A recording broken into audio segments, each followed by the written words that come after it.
Good morning. In the last class, we are discussing about the states of matter.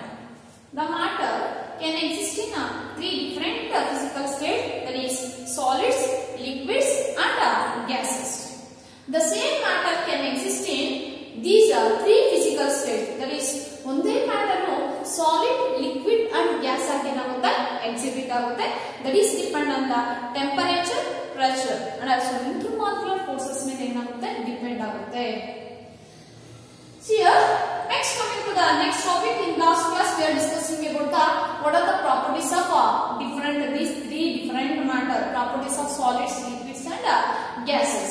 In case of solids, the intermolecular distance or spaces are very low or negligible, but in case of liquids, the intermolecular spaces are very high irutte, and in case of gases ಅಲ್ಲಿ intermolecular spaces ಅನ್ನೋದು maximum ಇರುತ್ತೆ. But in case of solids ಅಲ್ಲಿ intermolecular forces ಅನ್ನೋದು very high ಇರುತ್ತೆ. Therefore, in case of solids ಅಲ್ಲಿ the particles ಅನ್ನೋದು compact ಆಗಿ ಏನಾಗಿರುತ್ತೆ arrange ಆಗಿರುತ್ತೆ and they are not compressible.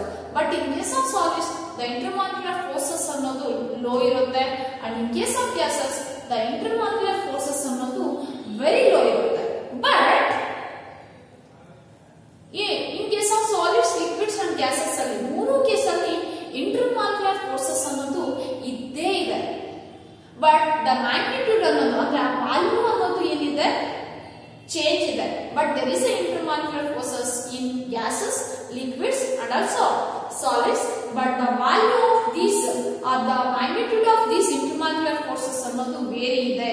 Solids ಅಲ್ಲಿ intermolecular forces ಅನ್ನೋದು high ಇರುತ್ತೆ, liquids ಅಲ್ಲಿ intermolecular forces ಅನ್ನೋದು low ಇರುತ್ತೆ, gases ಅಲ್ಲಿ intermolecular forces ಅನ್ನೋದು very low ಇರುತ್ತೆ. Next, coming to the next topic in the chapter, that is intermolecular forces. Intermolecular forces. See here, these intermolecular forces are exist between the molecules or atoms ಆಗಬಹುದು or ions ಆಗಬಹುದು. Intermolecular forces ಅನ್ನೋದು ಏನಾಗುತ್ತೆ exhibit ಆಗುತ್ತೆ in case of solids ಅಲ್ಲಿ, in case of liquids ಅಲ್ಲಿ and also in cases of gases ಅಲ್ಲಿ exhibit ಆಗುತ್ತೆ. These intermolecular forces ಅನ್ನೋದು may be attractive forces ಆಗಬಹುದು or repulsive forces ಆಗಬಹುದು.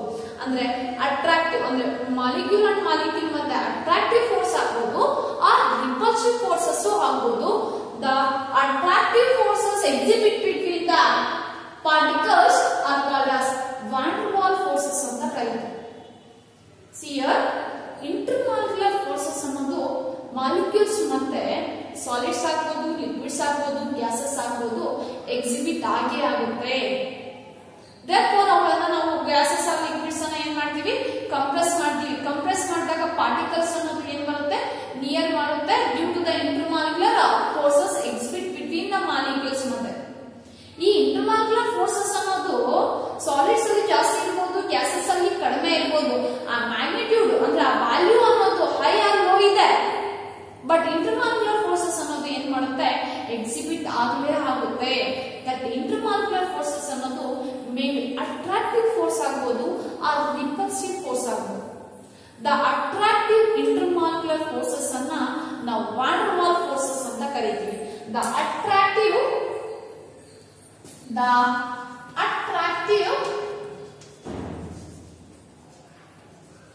intermolecular forces are called intermolecular forces are called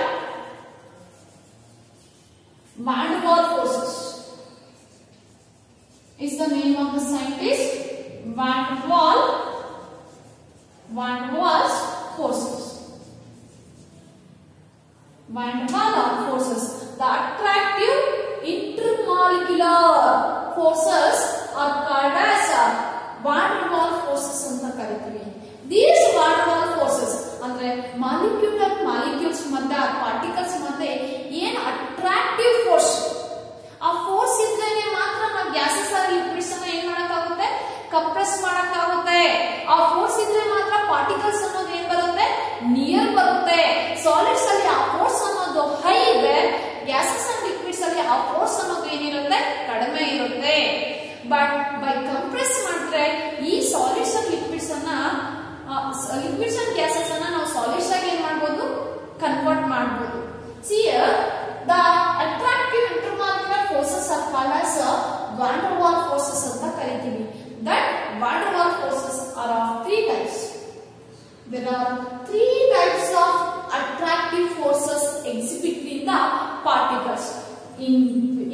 matter ಇನ್ನ matter ಅಲ್ಲಿ in between the particles ಮಧ್ಯೆ there are 3 types of attractive forces ಅನ್ನೋದು exhibit ಆಗುತ್ತೆ.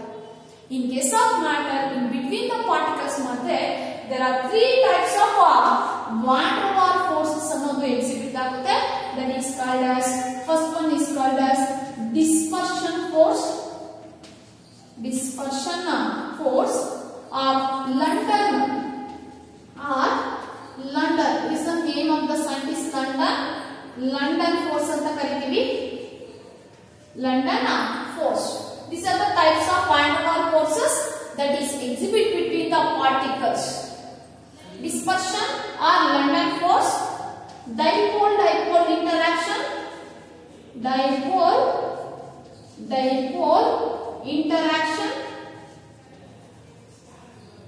and dipole induced dipole interaction.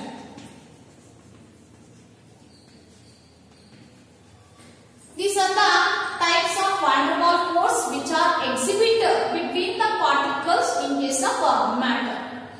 ಅರ್ಥ ಆಗ್ತಾ ಇದೆಯಾ? Here matter ಅಲ್ಲಿ particles ಮಧ್ಯೆ there is a intermolecular forces ಅನ್ನೋದು ಇರುತ್ತೆ. The intermolecular attractive forces ಅನ್ನು ನಾವು ಏನಂತ ಕರಿತೀವಿ? van der Waals forces ಅಂತ ಕರಿತೀವಿ. ಏನ್ ಪಾರ್ಟಿಕಲ್ ಅಂಡ್ ಪಾರ್ಟಿಕಲ್ಸ್ ಮಧ್ಯೆ ಏನು ಅಟ್ರಾಕ್ಟಿವ್ intermolecular forces ಇದೆಯೋ that is called as van der Waals forces ಅಂತ ಕರಿತೀವಿ. That van der Waals forces are of 3 types, that is dispersion or London force ಅಂತ ಕರಿತೀವಿ. And another one is dipole interaction, another one is dipole induced dipole interaction. Let me discuss one by one in detail. The first one is dispersion force, or it is also called as London force. The first one is dispersion force. Dispersion or London. Very important this concept. See here, ಈ dispersion or London force ಅನ್ನೋದು ಯಾವ molecules ಮತ್ತೆ ಯಾವ particles ಮಧ್ಯೆ exhibit ಆಗುತ್ತೆ ಅಂದ್ರೆ that is non-polar molecules ಮಧ್ಯೆ. Non-polar. What is non-polar molecule? ಇದನ್ನ ನಾವು ಕೆಮಿಕಲ್ ಪೋಲಾರ್ ಮಾಲಿಕ್ಯೂಲ್ ಅಂದ್ರೆ ಏನು, ನಾನ್ ಪೋಲಾರ್ ಮಾಲಿಕ್ಯೂಲ್ ಅಂದ್ರೆ ಏನು ಅಂದ್ರೆ ನೆಕ್ಸ್ಟ್ ಚಾಪ್ಟರ್ ಕೆಮಿಕಲ್ ಬಾಂಡಿಂಗ್ ಅಲ್ಲಿ ಡಿಸ್ಕಸ್ ಮಾಡ್ತೀವಿ.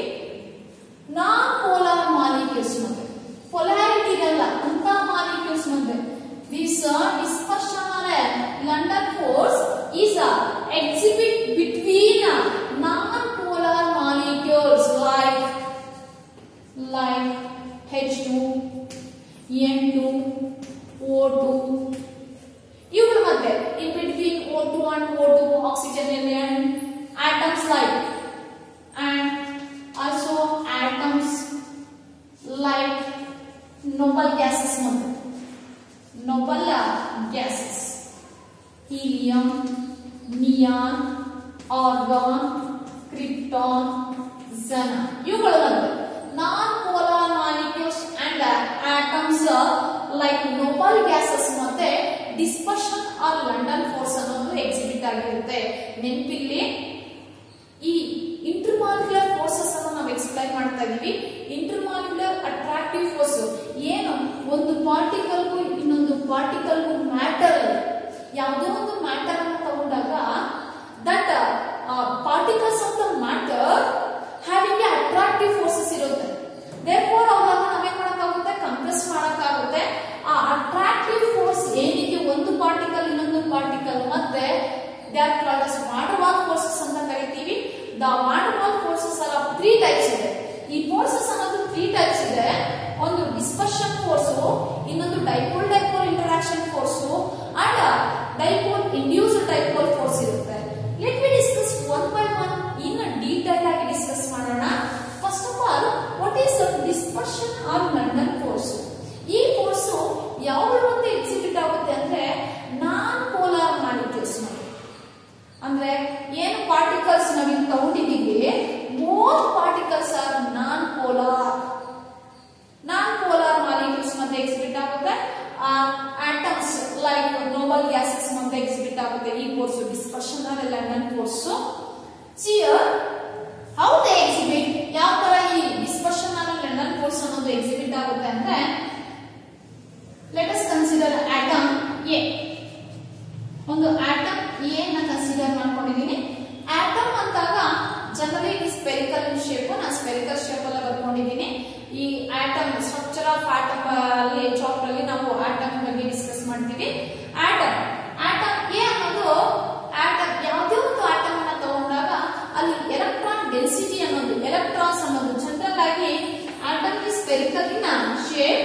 The nucleus is present at the center of the atom. ಅಲ್ಲಿ nucleus present ಆಗಿರುತ್ತೆ and the electrons are revolving around the nucleus in a definite circular path. ಅಲ್ಲಿ electrons ಏನಾಗುತ್ತೆ revolve ಆಗ್ತಾ ಇರುತ್ತೆ and electron density ಅನ್ನೋದು ಅಂದ್ರೆ electrons ಅನ್ನೋದು throughout the atom symmetrical ಇರುತ್ತೆ. ಡೆನ್ಸಿಟಿ ಅಂದ್ರೆ ಯಾವ ಕಡೆ ಜಾಸ್ತಿನೂ ಅಲ್ಲ, ಇನ್ನೊಂದ್ ಕಡೆ ಕಡಿಮೆನೂ ಅಲ್ಲ.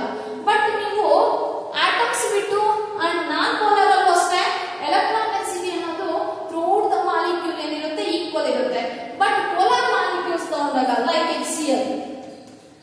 HCl ತಗೊಂಡಾಗ Cl ಅನ್ನೋದು ಹೈಡ್ರೋಜನ್ ಗಿಂತ ಮೋರ್ ಎಲೆಕ್ಟ್ರೋನೆಗೆಟಿವ್ ಆಟಮ್. therefore ಈ ಎಲೆಕ್ಟ್ರಾನ್ಸ್ ಇದೆ ನೋಡಿ, ಈ ಎಲೆಕ್ಟ್ರಾನ್ಸ್ ಟುವರ್ಡ್ಸ್ ದ ಕ್ಲೋರಿನ್ ಅನ್ನೋದು ಜಾಸ್ತಿ ಇರುತ್ತೆ. therefore ಕ್ಲೋರಿನ್ ಮೇಲೆ ಪಾರ್ಷಿಯಲ್ ಡೆಲ್ಟಾ ಅನ್ನೋದು ಪಾರ್ಷಿಯಲ್ ಚಾರ್ಜ್, ನೆಗೆಟಿವ್ ಚಾರ್ಜ್ ಬರುತ್ತೆ. ಯಾಕೆ ಅಂದ್ರೆ ಈ ಎಲೆಕ್ಟ್ರಾನ್ಸ್ ಏನಿದೆ ಬಾಂಡ್ ಫಾರ್ಮೇಶನ್ ಆಗಿದೆ ನೋಡಿ ಬಿಟ್ವೀನ್ HMCl, ಈ ಎಲೆಕ್ಟ್ರಾನ್ಸ್ ಟುವರ್ಡ್ಸ್ ದ ಕ್ಲೋರಿನ್ ಅನ್ನೋದು ಏನಿರುತ್ತೆ ಜಾಸ್ತಿ ಇರುತ್ತೆ. therefore ಕ್ಲೋರಿನ್ ಗೆ ನೆಗೆಟಿವ್ ಚಾರ್ಜ್ ಬರುತ್ತೆ, ಹೈಡ್ರೋಜನ್ ಗೆ ಪಾರ್ಷಿಯಲ್ ಪಾಸಿಟಿವ್ ಚಾರ್ಜ್ ಬರುತ್ತೆ. ಡೆಲ್ಟಾ ಅನ್ನೋದು ಪಾರ್ಷಿಯಲ್ ಅಂದ್ರೆ ಕಂಪ್ಲೀಟ್ ಚಾರ್ಜ್ ಅಲ್ಲ.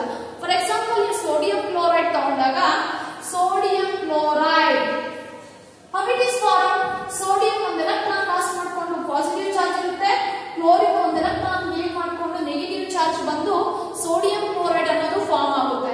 ಇಲ್ಲಿ ಕಂಪ್ಲೀಟ್ ಚಾರ್ಜ್ ಇದೆ, ಸೋಡಿಯಂ ಮೇಲೆ ಪಾಸಿಟಿವ್, ಕ್ಲೋರಿನ್ ಮೇಲೆ ನೆಗೆಟಿವ್. ಸೋಡಿಯಂ ಒಂದು ಎಲೆಕ್ಟ್ರಾನ್ ಕೊಟ್ಟು ಕಂಪ್ಲೀಟ್ ಪಾಸಿಟಿವ್ ಚಾರ್ಜ್ ಎಕ್ಸಿಬಿಟ್ ಮಾಡಿದೆ, ಕ್ಲೋರಿನ್ ಒಂದು ಎಲೆಕ್ಟ್ರಾನ್ ಅನ್ನು ತಗೊಂಡು ಕಂಪ್ಲೀಟ್ ನೆಗೆಟಿವ್ ಚಾರ್ಜ್ ಅನ್ನ ಎಕ್ಸಿಬಿಟ್ ಮಾಡಿದೆ. ಇಲ್ಲಿ ಪ್ಲಸ್ ಅಂಡ್ ಮೈನಸ್ ಅಂತ ಅಟ್ರಾಕ್ಟಿವ್ ಫೋರ್ಸ್ ಇರುತ್ತೆ. ಪಾಸಿಟಿವ್ Na ಪ್ಲಸ್ ಮತ್ತೆ ಅಂಡ್ Cl ಮತ್ತೆ ಒಂದು ಅಟ್ರಾಕ್ಟಿವ್ ಫೋರ್ಸ್ ಇದೆ. That attractive force is called as ionic bond ಅಂತ ಕರೀತೀವಿ. It will be discussed in the chapter called as chemical bonding ಅಲ್ಲಿ discuss ಮಾಡ್ತೀವಿ. ಅದೇ ರೀತಿ ವಾನ್ ಡೆರ್ ವಾಲ್ ಫೋರ್ಸಸ್ ಅನ್ನೋದು 3 ಟೈಪ್ಸ್ ಇದೆ. Ionic bond is not a van der Waals force. ಅರ್ಥ ಆಗ್ತಾ ಇದೆಯಾ? there are 3 types of van der Waals force, that is London force, dipole interaction and dipole induced dipole. That are the forces which is exhibit between the molecules madhe or particles madhe enagutte exhibit agutte. Illi idu polar molecule poles ಇದೆ, 2 poles ಇದೆ, dipoles ಅಂತ ಕರೀತೀವಿ. ಅದಕ್ಕೆ dipole ಅಂತ ಕರೆಯೋದು. 2 poles ಇದೆ, positive pole and negative pole. ಅದು complete charge ಅಲ್ಲ, ಪಾರ್ಷಿಯಲ್ ಚಾರ್ಜ್. ಪಾರ್ಷಿಯಲ್ ಚಾರ್ಜ್ ಅನ್ನ ಎಕ್ಸಿಬಿಟ್ ಮಾಡುವಾಗ, ಪಾರ್ಷಿಯಲ್ ಅಂದ್ರೆ ಅರ್ಧ ಅಂತ ಅಷ್ಟೇ.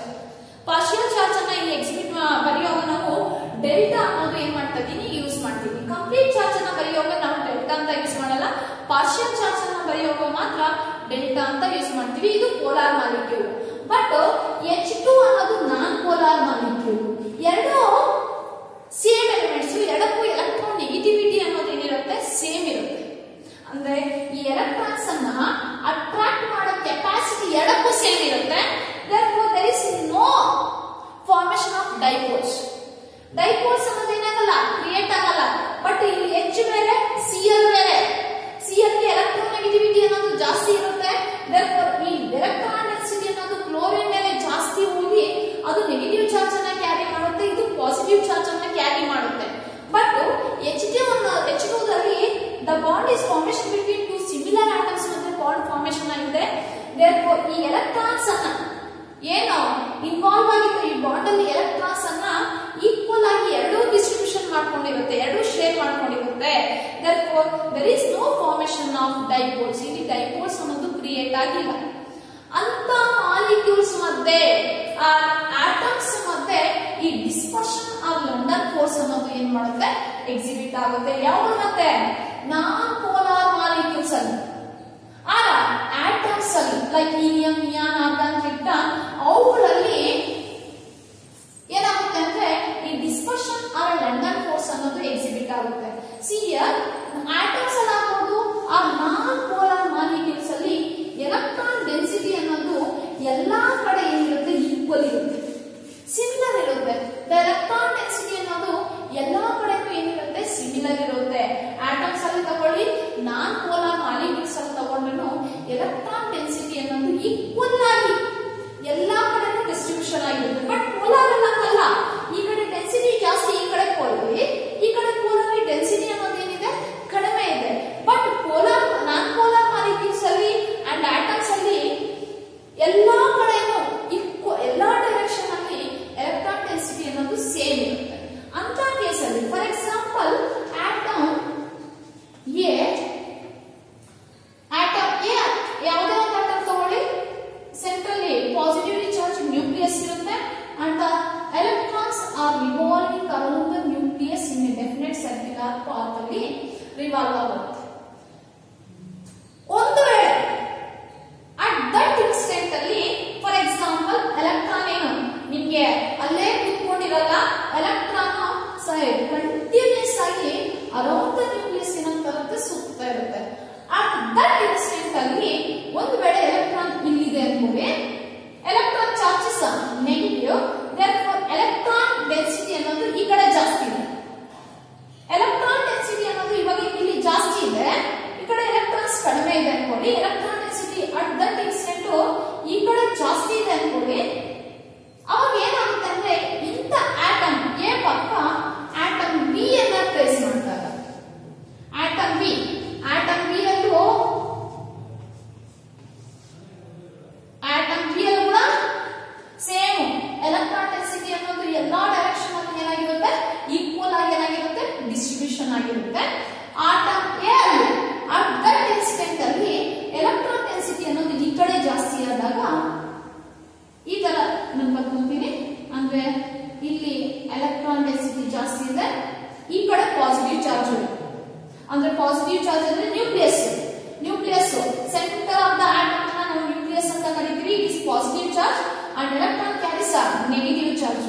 ಅಂದ್ರೆ ಯಾವುದೋ ಒಂದು ಇನ್ಸ್ಟೆಂಟ್ ಆಫ್ ಟೈಮ್ ಅಲ್ಲಿ ಎಲೆಕ್ಟ್ರಾನ್ ಡೆನ್ಸಿಟಿ ಅನ್ನೋದು ಆಟಮ್ ಅಲ್ಲಿ ಒಂದು ಕಡೆ ಜಾಸ್ತಿ ಆದಾಗ, ಜನರಲ್ ಆಗಿ ಆಟಮ್ ಅಲ್ಲಿ ಎಲೆಕ್ಟ್ರಾನ್ ಡೆನ್ಸಿಟಿ ಅನ್ನೋದು ಸಿಮಿಟ್ರಿಕಲ್ ಆಗಿ ಡಿಸ್ಟ್ರಿಬ್ಯೂಟ್ ಆಗಿರುತ್ತೆ.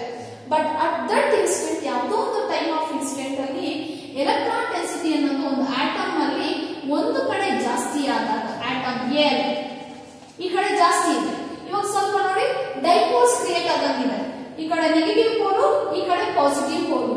ಅಂತ ಆಟಮ್ ಎ ಅನ್ನ ಆಟಮ್ ಬಿ ಪಕ್ಕ ಇಟ್ಟಾಗ, ಆಟಮ್ ಎ ಅನ್ನ ಆಟಮ್ ಬಿ ಪಕ್ಕ ನೀವು ಏನಾದಾಗ ಪ್ಲೇಸ್ ಮಾಡಿದಾಗ, ಆಟಮ್ ಬಿ ಈ ತರನೇ ಇದೆ, ಆಟಮ್ ಬಿ ಸೇಮ್ ಹಂಗೆ ಇದೆ. This is atom A, atom B. ಎರಡು ಕೇಸಲ್ಲಿ ಎಲೆಕ್ಟ್ರಾನ್ ಡೆನ್ಸಿಟಿ ಅನ್ನೋದು ಈಕ್ವಲ್ ಆಗಿ ಏನಾಗಿದೆ ಡಿಸ್ಟ್ರಿಬ್ಯೂಷನ್ ಆಗಿದೆ. ಬಟ್ ಅಟ್ ದಟ್ ಯಾವುದೋ ಒಂದು ಇನ್ಸ್ಟೆಂಟ್ ಆಫ್ ಟೈಮ್ ಅಲ್ಲಿ ಆಟಮ್ ಎ ಅಲ್ಲಿ ಎಲೆಕ್ಟ್ರಾನ್ ಡೆನ್ಸಿಟಿ ಅನ್ನೋದು ಒಂದು ಕಡೆ ಏನಾಗಿದೆ ಜಾಸ್ತಿ ಆಗಿದೆ. ಅಂತ ಆಟಮ್ ಎ ಪಕ್ಕ ಆಟಮ್ ಬಿ ಅಂತ ನೀವು ಪ್ಲೇಸ್ ಮಾಡಿದಾಗ ಈ ಆಟಮ್ ಎ ಅಲ್ಲಿ ಏನ್ ಎಲೆಕ್ಟ್ರಾನ್ ಡೆನ್ಸಿಟಿ ಈ ಕಡೆ ಜಾಸ್ತಿ ಇತ್ತು, ಆ electron negative charge atom B ಅಲ್ಲಿರೋ ಪಾಸಿಟಿವ್ ಚಾರ್ಜ್ ಅನ್ನ ಏನ್ ಮಾಡುತ್ತೆ ಅಟ್ರಾಕ್ಟ್ ಮಾಡುತ್ತೆ. ದೇರ್ಫೋರ್ ಇಲ್ಲಿ ಎಲೆಕ್ಟ್ರಾನ್ ಕ್ಲೌಡ್ ಅನ್ನೋದು ಏನ್ ಎಲ್ಲಾ ಕಡೆನೂ ಸಿಮಿಟ್ರಿಕಲ್ ಇತ್ತು ಅಂತ ಎಲೆಕ್ಟ್ರಾನ್ ಕ್ಲೌಡ್ ಅನ್ನೋದು ಡಿಸ್ಪರ್ಸ್ ಆಗುತ್ತೆ, ಚೇಂಜ್ ಆಗುತ್ತೆ. Therefore it is called as dispersion force ಅಂತ ಕರೀತೀವಿ. This was observed by London, therefore this is called as London force ಅಂತಾನೂ ಕರೀತೀವಿ. ಆಟಮ್ ಎ ಅಲ್ಲಿ ಅಟ್ ದಟ್ ಇನ್ಸ್ಟೆಂಟ್ ಅಲ್ಲಿ ಎಲೆಕ್ಟ್ರಾನ್ ಡೆನ್ಸಿಟಿ ಅನ್ನೋದು ಒಂದು ಕಡೆ ಜಾಸ್ತಿ ಆದಾಗ ಆ ಎಲೆಕ್ಟ್ರಾನ್ ಅಂತ ಆಟಮ್ ಎ ಪಕ್ಕ ಆಟಮ್ ಬಿ ಅಂತ ಪ್ಲೇಸ್ ಮಾಡಿದಾಗ ಆಟಮ್ ಬಿ ಅಲ್ಲಿರೋ ಎಲೆಕ್ಟ್ರಾನ್ ಕ್ಲೌಡ್ ಡೆನ್ಸಿಟಿಯನ್ನ ಏನ್ ಮಾಡುತ್ತೆ ಅಂದ್ರೆ ಡಿಸ್ಪರ್ಸ್ ಮಾಡುತ್ತೆ, ಚೇಂಜ್ ಮಾಡುತ್ತೆ. ಅಂದ್ರೆ ಯಾವ ತರ ಬರುತ್ತೆ ಅಂದ್ರೆ ಆಟಮ್ ಬಿ ಅಲ್ಲೂ ಕೂಡ ಡೈಪೋಲ್ಸ್ ಅನ್ನೋದು ಏನಾಗುತ್ತೆ ಕ್ರಿಯೇಟ್ ಆಗುತ್ತೆ. ಫರ್ದರ್ ನೀವು ಕೆಳಗಡೆ ಬರ್ಕೊಳ್ಳೋದನ್ನ, this is atom A,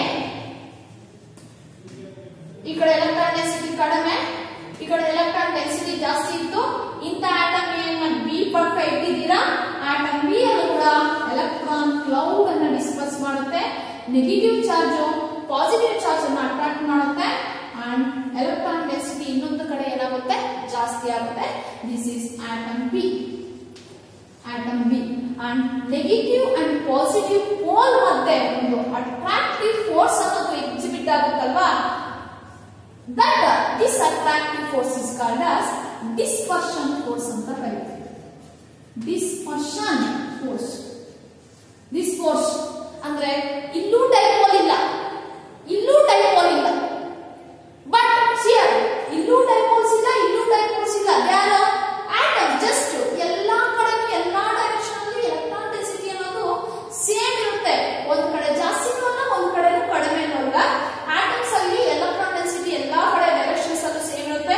and also non polar molecules ಅಲ್ಲಿ ಕೂಡ ನೀವು ಯಾವ್ದಾದ್ರು ಎಕ್ಸಾಂಪಲ್ ತಗೋಬಹುದು. ಇವೆರಡರಲ್ಲೂ ಎಕ್ಸಿಬಿಟ್ ಆಗೋ force London or dispersion force. ಎಲ್ಲ atom A or atom B ಅಂತ ತಗೊಂಡಿದ್ದೀನಿ. ಎಲ್ಲಾ ಡೈರೆಕ್ಷನ್ ಅಲ್ಲಿ ಎಲೆಕ್ಟ್ರಾನ್ ಡೆನ್ಸಿಟಿ ಅನ್ನೋದು ಸೇಮ್ ಇದೆ.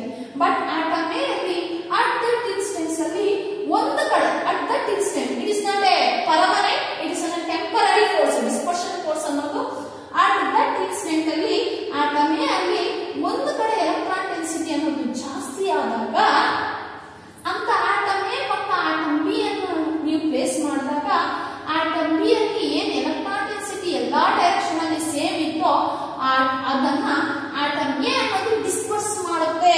ಈ ನೆಗೆಟಿವ್ ಪೋಲ್ ಏನಿದೆಯೋ ಆಟಮ್ ಎ ಅಲ್ಲಿ positive pole of atom B ಅನ್ನ ಅಟ್ರಾಕ್ಟ್ ಮಾಡಿ ಆಟಮ್ ಬಿ ಕೂಡ ಇದೇ ಶೇಪ್ ಅಲ್ಲಿ ಬರುತ್ತೆ. ಅಂದ್ರೆ ಎಲೆಕ್ಟ್ರಾನ್ ಡೆನ್ಸಿಟಿ ಅನ್ನೋದು ಏನಾಗಿದೆ, ಚೇಂಜ್ ಆಗಿದೆ. ನೋಡಬಹುದು ಆಟಮ್ ಎ ಅನ್ನೋದು ಆಟಮ್ ಬಿ ಅಲ್ಲಿರೋ ಎಲೆಕ್ಟ್ರಾನ್ ಕ್ಲೌಡ್ ಅನ್ನ ಏನ್ ಮಾಡಿದೆ, ಡಿಸ್ಪರ್ಸ್ ಮಾಡಿದೆ. ಅಂತ atom A and atom B ಮತ್ತೆ ಆ ನಾನ್ ಪೋಲಾರ್ ಮಾಲಿಕ್ಯೂಲ್ಸ್ ಮಧ್ಯೆ ಎಕ್ಸಿಬಿಟ್ ಆಗೋ ಫೋರ್ಸ್ ಅನ್ನ ನಾವೇನಂತ ಕರಿತೀವಿ, ಡಿಸ್ಪರ್ಷನ್ ಆರ್ ಲಂಡನ್ ಫೋರ್ಸ್ ಅಂತ ಕರಿತೀವಿ. This is about the dispersion or London force. This is exhibit between the non-polar molecules and atoms. Thank you.